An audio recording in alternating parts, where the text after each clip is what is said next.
Hi guys! Samahan niyo ko guys mag-unbox ng Nike Immortality 5 na in-order po natin sa Shopee. Meron na palang Shopee Mall guys, yung Nike. So, in-order ko siya. Ito guys yung kanilang packaging. Medyo na-UP lang yung box. Pero i-check po natin guys yung shoes.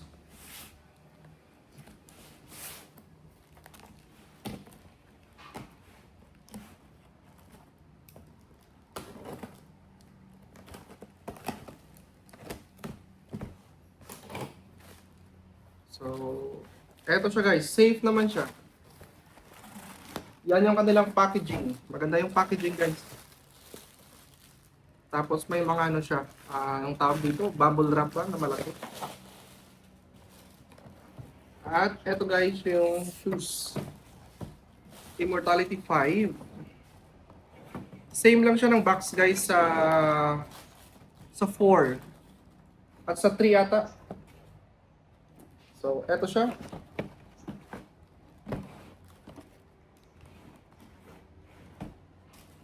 Wow.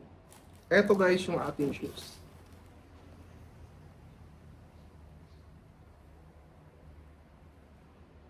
Maganda pala siya guys sa personal.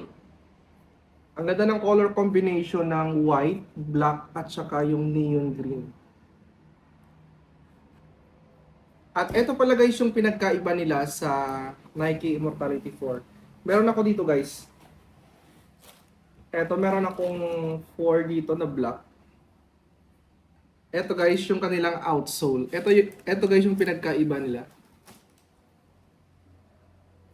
Tapos yung itsura.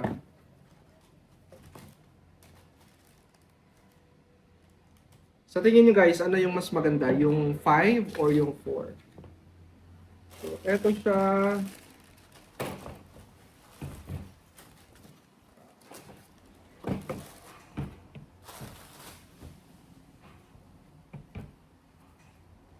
Yan siya guys, oh. Naka-ano na rin siya guys, naka-breathable mesh na rin siya.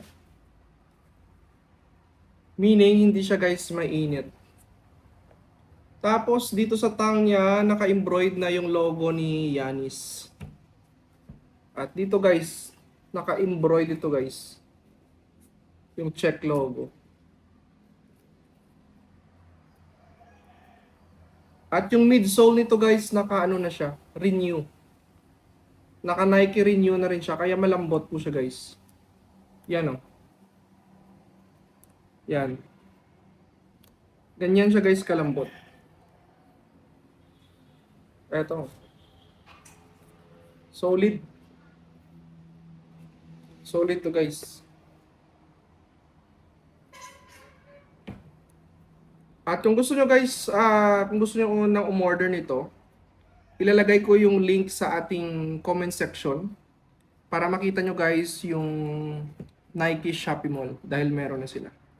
So, yun lang guys. At kung nagustuhan mo yung video nito, please subscribe to our channel para ma-update kayo guys sa mga bagong stocks po namin.